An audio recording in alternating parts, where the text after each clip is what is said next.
तो फिर उतना तो हो गया, फिर अंदर गए, खाना वो एयरपोर्ट पे खाना खाया, और फिर फ्लाइट में बैठे तो एक प्लान बनाया, वो सोच के कि क्या करेंगे। तो दो प्लान थे। एक था कि बागडोगरा लैंड होकर 1 हफ्ता कहीं काम करेंगे, थोड़े पैसे कमा कर फिर गैंगटॉक जाएंगे, जहाँ पर जाने का बोला था, क्योंकि उन्होंने कुछ टैक्सी वैक्सी भी नहीं किया। मैं बोला कि टैक्सी किया तो बता दो उधर एयरपोर्ट पर, तो गैंगटॉक बोलते नहीं, वो तेरे को खुद से करना है। चेकिंग की बॉर्डर आई तो चेकिंग होती है उधर। उन्होंने मेरी बैग की चेकिंग कर रहे हैं, मेरे पास है ना वेट वाइप्स का एक पाउच था, तो बोलते कि ये पाउच कुछ अलग लग रहा है, कुछ बॉम्ब वॉम्ब जैसा है और वो सब। मैं दीदी ने जो 2000 रुपये दिए थे ना, वो मैंने बैग में एक ही सिप थी, तो बैग के अंदर रखा था मैंने। तो फिर मैंने वो सीनियर इंस्पेक्टर को बोला कि सर बैग में पैसे थे, वो मुझे दिख नहीं रहे, प्यार से, ऐसे नहीं एलिगेशन के साथ, ऐसा कुछ। सीनियर और जूनियर की तब तक ऐसी बात हुई कि तू सिक्किम पुलिस का नाम बिगाड़ रहा है ऐसे चोरी वोरी करके। वो सीनियर ने जूनियर को उसकी भाषा में बोला, उसने मुझे मारा, बोलता है कि तू मुझे चोरी का इंजाम दे रहा है और वो सब। पुलिस वाले ने आपको मारा? पुलिस ने मेरे को मारा। ये ऑप्शन 1 था, एक वीक काम करके पैसे कमा के गैंगटॉक, या दूसरा ऑप्शन था कि मैं फ्लाइट में देखूंगा कि वो जो गैंगटॉक के जैसे कोई अगर दिख रहा है तो उनको मैं पूछूंगा हेल्प के लिए कि अगर आप मेरे को लिफ्ट दे सकते हैं कि नहीं। फ्लाइट में बैठा ना तो 95% लोग बिहारी थे, क्योंकि उधर के बागडोगरा के वो वेस्ट बंगाल में और उसके बॉर्डर में बिहार आते हैं, तो ज़्यादा लोग उधर जा रहे थे। मैं बोला शायद से कोई लिफ्ट विफ्ट मिलेगा नहीं। बट फिर क्या हुआ, मैं जैसे बैठा ना फ्लाइट में, मैंने मेरे गोल्स लिखे थे। अच्छा। कि मेरे को क्या करना है, फोन वोन नहीं है, फ्री बैठे हैं। तो मैंने मेरे गोल्स लिखे कि मेरे को 1 महीने में क्या अचीव करना है। तो पहला मैंने लिखा था कि कंप्लीटेड सक्सेसफुली, ओके। सेकंड था मेक मॉम प्राउड। तीसरा था 10,000 रुपये कमा कर आने का है। चौथा था थोड़ा पर्सनल है, वो था कि अच्छी जगह पर रहना है, ओके। और बाथरूम ऐसा सिलेक्ट करना है, मीनिंग जो जहाँ पर रह रहा हूँ उधर ऐसे गर्म पानी और जेट स्प्रे हो। मैंने लिखा था स्पेसिफिकली, क्योंकि आदत थी। तो वैसे मैंने गोल लिखे थे। और ऑल मील, सब मील्स खाना है, भूखा नहीं रहना है, वो माइंडसेट था। क्योंकि निकलने से पहले मैं खुद को बोलता था कि मुझे मेरे पर तो विश्वास है कि मैं महीना करूंगा, बट मेरे को मेरे नसीब पर भी बहुत विश्वास है कि वो मेरा नसीब मेरे साथ में है, मेरे को ज़्यादा प्रॉब्लम नहीं आएगा। तो ऐसा था कि खाना वाना सब ठीक से खाना, और वैसा स्ट्रगल करनी है बट अच्छी तरीके से। पैसे तो नहीं थे बट लिख लिया था ऐसा। फिर मैं वॉशरूम के लाइन में गया फ्लाइट में, तो मेरे पीछे ऐसा लगा कि वो एक लेडी थी, वो गैंगटॉक की थी, ऐसा मुझे लगा। तो मैं उनको वॉशरूम जल्दी जाना होगा ऐसा मुझे लगा, तो मैंने उनको आगे जाने दिया। फिर वो जैसे बाहर आए तो मैंने उनको पूछा कि आप कहाँ के हो मैम, तो उन्होंने बोला गैंगटॉक के। मैं बोला चलो बढ़िया। फिर मैंने बोला कि इधर से गैंगटॉक कितना टाइम लगता है और कैसे जा सकते हो, तो बोले कि 4.5 घंटे लगते हैं और एयरपोर्ट से 1,000 रुपये लगता है। मैं बोला आप गैंगटॉक जा रहे हो, वो बोले हाँ। तो मैं बोला कि आप मेरे को लिफ्ट दे पाएंगे, तो बोले कि क्यों, तेरे पास ये पैसे वैसे नहीं है। मैं बोला कि नहीं मेरे पास पैसे नहीं है, मेरे पास फ़ोन भी नहीं है। तो बोलते तू फ्लाइट में कैसे है, तो बोलते मैं जहाँ काम, थोड़ा झूठ बोलना पड़ता है। बिल्कुल। तो मैंने उनको बोला कि मैं जहाँ काम कर रहा था, उन्होंने बोला कि गैंगटॉक तो अच्छा दिखता है, तेरे को गैंगटॉक में अच्छी अपॉर्चुनिटी मिल जाएगी, तू उधर जाकर काम कर और वो सब। तो ऐसा बोला कि, तो बोले कि ठीक है काम कर, तू लैंड होकर मेरे को मिलना। थोड़ा होप था कि कुछ अच्छा हो जाएगा। जैसे लैंड हुए फिर मैंने उनके पास गया, फिर मैंने उनको बोला कि तो दीदी आपने क्या सोचा, तो बोले कि कोई नहीं, तू मेरा छोटा भाई जैसा है, तू एक काम कर, तू मेरे साथ चलना गैंगटॉक और मैं तेरे को रहने का खाने का सब मदद करूँगी। मैं तो मतलब वही तभी हिल गया कि यार कैसा चमत्कार हो गया ना पहले दिन ही। फिर उनको जैसे वो बोले कि हम बागडोगरा में कुछ खाकर निकलेंगे, वो भी मेरे जैसे प्योर वेज थे। तो हम एक रेस्टोरेंट में गए, उन्होंने उधर मस्त पनीर चिली उन्होंने ऑर्डर किया, मेरी फेवरेट आइटम जो मुझे पसंद है। मैंने बोला भी नहीं था, पनीर चिली, राइस, नूडल्स और वो सब खाना खिलाया। फिर उनको फ़ोन आया और उनको बागडोगरा रुकना पड़ा।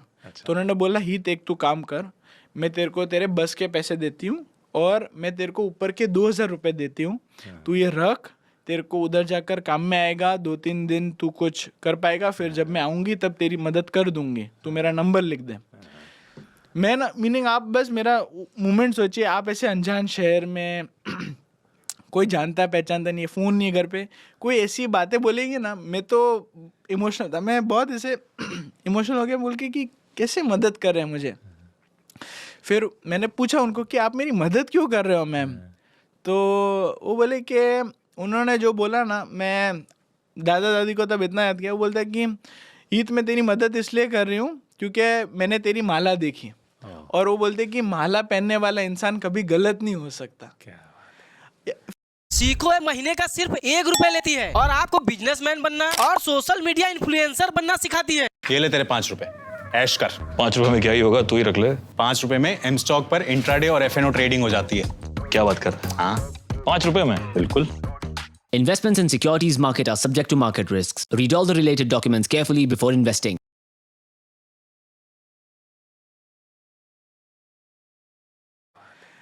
फिर वो दादाजी की उस दिन दी हुई माला वही कि कैसे चमत्कार किया। क्या दादाजी को सेंस हुआ होगा या ऊपर वाले ने करवाया होगा, और क्या उसको नजर आई आपकी माला? वो मैं बहुत उनके सामने रोने लगा। वो बोले रो क्यों रहा है तू भाई? मैं बोला कि आप समझ नहीं पाओगे मेरी फीलिंग्स अभी क्या है, बट और पूरा सच अभी बता नहीं सकता। बोल नहीं सकता। और उनको ऐसा लगा कि यार ये सिर्फ भगवान जैसे आए थे क्या मेरे सामने। आज तक कभी मैंने देखा भी नहीं किसी ने अनजान व्यक्ति को 2000 दिए। डोनेशन करते वो अलग बात है, अनजान व्यक्ति को जिसने पैसे मांगे भी नहीं है उसको बस देखकर पैसे देना। और वो बहन थोड़ी ना कोई ऐसे रिच थी, वो तो मुझे दिख गया था कि उतने नहीं थे, बट तो भी उन्होंने ये कि बोल तू रख। ऐसी सोच वाले भी लोग हैं ये दुनिया में वैसे। तो मेरे लिए वो चमत्कार ही था। और आपके पापा ने कहा था ना, दुनिया में अच्छे लोग ज्यादा होते हैं, बुरे कम होते हैं, इंटेंशन अच्छी होनी चाहिए। तो वो सब ऐसे एक साथ हिट करा था। 2 बजे थे करीबन जब तक ये सब हुआ। मैं बस स्टैंड गया, बस मिस हो गई थी। तो मैं दूसरा ऑप्शन था, उधर टाटा सुमो की सर्विस होती है from Siliguri Bagdogra to Gangtok. Rule क्या होता है, 10 जन बैठते वो टाटा सुमो में। 10 जन जैसे भरेंगे तभी निकलेगी। मैं सबसे पहला था, कोई था नहीं, मेरे को लास्ट में विंडो सीट दी थी उन्होंने। 2 से 5 बजे तक ऐसे ही वेट किए। 5 बजे गाड़ी भर गई। स्ट्रेटेजी तो बनानी पड़ती कि करेंगे क्या। तो सोचा था कि 2 बजे निकलेंगे तो 6-7 बजे पहुंचेंगे, कुछ जॉब वॉब मिलेगा, रहने का ढूंढेंगे। बट 5 बजे निकले थे। फिर कैसा लग रहा था जिसके घर के बाहर हमेशा गाड़ियां खड़ी रहती हैं and top to top cars होती हैं, उसको 2 से 5 एक टाटा सुमो में बैठा हुआ है कि कब गाड़ियां पूरी होंगी। 3 घंटे वेट कर रहे हो वर्सेस प्रोबेबली दरवाजे पे आते होगे गाड़ी आ जाती होगी, राइट? तो उस टाइम कुछ शॉकर लगने शुरू हुए थे, जिंदगी की रियलिटी के साथ कुछ जान पहचान होनी शुरू हुई थी। क्या है वो सिंह, मिले तो मिट्टी खोया तो सोना। वो फीलिंग लग रही थी यार, वो सब कुछ है यार, अब सब कुछ नहीं है। बढ़िया। So back to Tata Sumo, window seat sharing वाली गाड़ी जिसमें और 10 सवारियां आएंगी। तो ये गाड़ी बागडोगरा से सिक्किम में गैंगटॉक में पहुंचेगी। वेट किया और फिर उधर से निकले 5 बजे निकले ना। तो जैसे सिक्किम की बॉर्डर है गैंगटॉक सिक्किम में, तो सिक्किम की बॉर्डर है तो चेकिंग होती है उधर। तो उधर चेकिंग में अगर आप काम के लिए आ रहे हो तो लेबर कार्ड चाहिए, या तो फिर आप बोलो टूरिस्ट है तो छोड़ देंगे। तो मैं तो टूरिस्ट बोलकर निकल गया। बट मेरे साथ जो दूसरे गाड़ी में बैठे थे ना, वो 2 जन के पास ड्रग्स निकला। अच्छा। तो ड्रग्स निकला तो ऑलमोस्ट 1.5 आवर उधर ही हमें वेट करवाया। और समय जाता जा रहा है, रात होते जा रही है, थोड़ा टेंशन हो रहा है कि करेंगे क्या उधर जाकर, क्योंकि पता ही नहीं है ना क्या है, कैसा शहर है, सर्च भी नहीं कर पा रहे, फ़ोन नहीं है। तो ऐसे डर था थोड़ा कि कुछ हो नहीं जाएगा ना। पुलिस ने रोक दिया था। फिर निकले। फिर आधा रास्ता जितना कंप्लीट हुआ ना, तब मैंने जो मेरे बाजू में गाड़ी में बैठे थे, उनका नाम अनिकेत भाई था, मैंने उनको फ़ोन मांगा था। ये मैंने शेयर नहीं किया है किसी के साथ, भूल गया था। तो मैंने अंकल को फ़ोन किया कि अंकल मैं लैंड हो गया हूँ, ये सब मेरे साथ हुआ है। थोड़ा रोया भी उनके सामने कि थोड़ा ऐसा लग रहा है। तो बोलते ही तो शांत रख। और अंकल को तब पता नहीं था कि मैं बिना पैसे निकला हूँ। तो बोलते तू बिना पैसे गया है? बोला अंकल बिना पैसे, फ़ोन भी नहीं है। बोलते उन्होंने बोला कि तू तो इतिहास रचाएगा। मैं मोटिवेट हो गया, चलो यार बढ़िया, अंकल ने ऐसा बोला है मेरे को। तो वैसा इमोशन था ये कॉन्वर्जेशन। और वो अनिकेत भाई बोल रहे हैं, मैं उनको पूछता रहता था कि कितने बजे। बोलते तेरे पास घड़ी नहीं है, फ़ोन नहीं है, कुछ। मैं बोला नहीं, इसलिए पूछ रहा हूँ। बोलते अच्छा ठीक है। अच्छा, टाइम भी देख रहे हो तो उनसे पूछ रहे हो कि कितने बजे है। और वो सब बहुत ऐसे बहुत पुअर फीलिंग थी ना सच्ची। ऐसे लगता था यार कुछ नहीं है यार, बट व्हाटएवर इट्स ओके। और पहुँचे तो ऑलमोस्ट मैं 9:30-10 बजे गैंगटॉक पहुँचा। गैंगटॉक जैसे पहुँचा, उधर एक वेस्ट पॉइंट मॉल है। गैंगटॉक सिटी बहुत छोटा है, पॉपुलेशन भी कम है, और गैंगटॉक कैसा शहर है मैं समझा कि उधर गरीबी जैसा है नहीं कॉन्सेप्ट, इसलिए मेरे जैसे लोग कम है उधर। तो लोग दया भी कम खाएंगे किसी के ऊपर उधर, ऐसा था। लोगों को आदत नहीं है किसी ऐसे इंसान को देखने की कि ना फोन है ना पैसे हैं। Exactly Okay. वो सब बहुत मॉडर्न है उधर। आप जाएंगे ना, अच्छी जगह है, ब्यूटीफुल है। तो फिर उधर जाकर ही तुरंत सामने डोमिनोज था, वेस्ट पॉइंट मॉल के बिल्कुल बाजू में।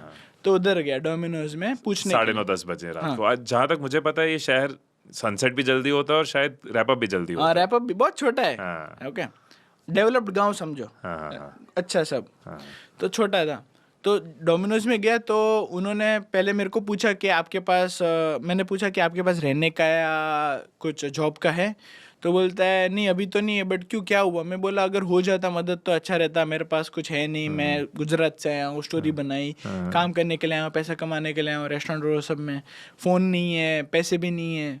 बोले कि आईडी कार्ड है? मैं बोला कि हाँ, थोड़ा झूठ बोलना पड़ता है। मैं आईडी कार्ड में मेरा नाम चेंज कर डालते हैं, अलाउड नहीं होता है, सॉरी गवर्नमेंट और वो सबको, बट हीत ढोलकिया के बदले हीत पटेल था। ओके, और उनके में वो वेरीफाई हो ही नहीं रहा था उनके सिस्टम में कि ऐसा कोई नाम का व्यक्ति है और आईडी कार्ड है ऐसा। तो उनको डाउट गया। तो वो बोलने लगे कि भाई तेरा आईडी मैच ही नहीं हो रहा, तू कुछ बात करवा घर पर ऐसा। मैं बोला ऐसा कुछ नहीं है, तो मैं चले जाता हूँ। तो बोलता नहीं तू रुक इधर। मैं बोला क्यों? वो बोले कि इधर है ना आजकल टेररिस्ट घूम रहे, वैसी बातें चल रही है। तो मैं बोला कि अच्छा ऐसा है, मेरे को कुछ पता नहीं है। तो बोलते हैं कि तू कौन सा, तू कहाँ का है, तू कौन से भगवान में मानता है, वो सब बातें करने लगे। और वो सब ऐसे 4-5 लोग साथ में एक दुकान में। तो ऐसे डर गया कि ऐसे क्वेश्चनिंग और वो सब क्या कर रहा है। मैं बोला कि भाई ये देखो, मैंने माला दिखाई। मैं बोला देखो मैं नॉर्मल इंसान हूँ, मेरे को आप बोलो भगवान के नाम सब पता है। तो बोलते हैं नहीं तू क्या है, कौन है, मेरे को तू बता। मैं बोला कि ऐसा कुछ नहीं है। उन्होंने क्या किया, 5 जन थे, एक मैनेजर बाहर चले गया और उसने बाहर से शटर बंद कर दिया। और मैं अंदर रेस्टोरेंट के डोमिनोज में। वो बोलते हैं कि तू इधर ही रुक, तू कहीं जाएगा नहीं। मैं सोचा था कि क्योंकि बात आगे बढ़ी थी, मैं सोचा भाग जाता हूँ इधर से। शटर बंद कर दिया और मैनेजर बाहर चले गया पुलिस को बुलाने। ओके, वो बोलते कि अभी पुलिस आ रही है और वो सब। मैं बोला आप मेरे को क्या प्रॉब्लम, आपको नहीं मदद हो रही तो कोई दिक्कत नहीं, मैं चले जाता हूँ, ऐसा कुछ नहीं है, आप मेरी बैग देखो, कुछ नहीं है मेरे में। तो बोलते नहीं हम, तेरे में बहुत डाउट लग रहा है, तेरे को ऐसे छोड़ेंगे नहीं। मैं बोला ठीक है, चुप। उधर वो मोमेंट पे कुछ कर नहीं सकते आप, अकेले हो, 5 जन सामने, कुछ भी कर सकते हो वो लोग। चुपचाप बैठा मैं। फिर पुलिस आए, पुलिस स्टेशन ले गए। रूल उतना है कि एक बार पुलिस स्टेशन पहुंचे, ऐसा कुछ इमरजेंसी है तो आप सच बोलो सब कुछ, फ़ोन करवाओ, कुछ भी। बट ये टाइम हो गया था भाई 11:30-12 बजे, पुलिस भी नहीं सुन रहा था कुछ। वो बोल रहा था कि नहीं, उन लोग को तो वही है कि कुछ टेररिस्ट जैसा है, कुछ आईडी उनको भी मैच नहीं हो रहा। मैं बोला कि आप मेरी एक बार बात तो सुनो, मैं उनको समझा रहा हूँ कि मैं कहाँ से हूँ, कौन सी फैमिली से हूँ, कुछ सुनने को रेडी नहीं है वो लोग। ओके, उन्होंने मेरी बैग की चेकिंग कर रहे हैं। मेरे पास है ना वेट वाइप्स का एक पाउच था। तो बोलते कि ये पाउच कुछ अलग लग रहा है, कुछ बॉम्ब वॉम्ब जैसा है और वो सब। मैं बोला नहीं आप देखो, कुछ नहीं है मेरे में। और लिटरली वही ट्रीटमेंट जैसे एक उस तरीके से होती है। अब प्लीज समझ जाइए। ओके, डर तो लगता है, क्या करे, फ़ोन भी नहीं करने दे रहे। मैं रिक्वेस्ट किया आधा घंटा जितना कि फ़ोन एक करने दो। वो मान ही नहीं रहे। मतलब समझो ना, एक जेल में ही आप कैसे किसी को ट्रीट हो रहा है, वैसे ही हो रहा था। और ऐसा कुछ किया भी नहीं था। ओके, फिर मैंने वो कुछ, उनको मैच नहीं मिल नहीं रहा था, तो उन्होंने बोला ठीक है एक तो फ़ोन कर। तो मैंने इमरजेंसी में, मेरे भैया ब्रिजेश भाई, उनको बोला कि फ़ोन किया। वो पेरिस से, तो फ़ोन नहीं उठाए। मैंने दूसरे भैया को किया, इताद भाई को बोला कि इताद भाई इनसे बात करवाओ, क्योंकि ब्रिजेश भाई द पॉइंट ऑफ कॉन्टैक्ट, वो उधर किसी लोकल को जानते हैं कि बात करवा कर कुछ हो जाए। ब्रिजेश भाई ने फिर बाद में फ़ोन उठाया पुलिस वाले के फ़ोन से, पुलिस वाले से बात की। उन्होंने कुछ अंदर बात की और फिर वो मुझे बोले कि ठीक है, वो सीनियर ही जानता था मेरे बारे में। वो बोले कि इसको ठीक है छोड़ दो। मैं निकल रहा था उधर से। ओके, चलो नो प्रॉब्लम। 12 बजे थे, सोचा था कि अभी कुछ कोई होटल जैसे में रुकना पड़ेगा, भले थोड़े ज़्यादा पैसे लगे तो लगे। तो फिर सामान पैक किया। वो दीदी ने जो 2000 रुपये दिए थे ना, वो मैंने बैग में एक ही जिप थी, तो बैग के अंदर रखा था मैंने। तो वो जिप के अंदर तो मुझे दिखे नहीं। मैंने पूरी बैग पैक की। तो फिर मैंने वो सीनियर इंस्पेक्टर को बोला कि सर बैग में पैसे थे, वो मुझे दिख नहीं रहे। प्यार से, ऐसे नहीं एलिगेशन के साथ ऐसा कुछ। तो बोले कि अच्छा ठीक है। तो उन्होंने वो जूनियर को बुलाया जिसने बैग की चेकिंग की और वो सब। अब वो जूनियर ने जैसे हाथ अंदर डाला, अब मुझे अभी भी नहीं पता कि पैसे थे नहीं थे, जो भी, वो जैसे पैसे हाथ अंदर डाला, पैसे बाहर निकले, मैं खुश तो हुआ। सीनियर और जूनियर की तब तक ऐसी बात हुई कि तू सिक्किम पुलिस का नाम बिगाड़ रहा है ऐसे चोरी वोरी करके। वो सीनियर ने जूनियर को उसकी भाषा में बोला, तो उसको इसलिए उसके माइंड में गुस्सा था, तो जैसे पैसे उसने बैग में से निकाले ना, उसने मुझे मारा। बोलता है कि तू मुझे चोरी का इंजाम दे रहा है और वो सब। पुलिस वाले ने आपको पुलिस मारा? ने मेरे को मारा। हाँ। आज तक मार नहीं खाई है सच्ची। स्कूल, बोर्डिंग स्कूल, कहीं पर भी ऐसे ऐसे टच भी नहीं किया किसी ने और मार खा लिया।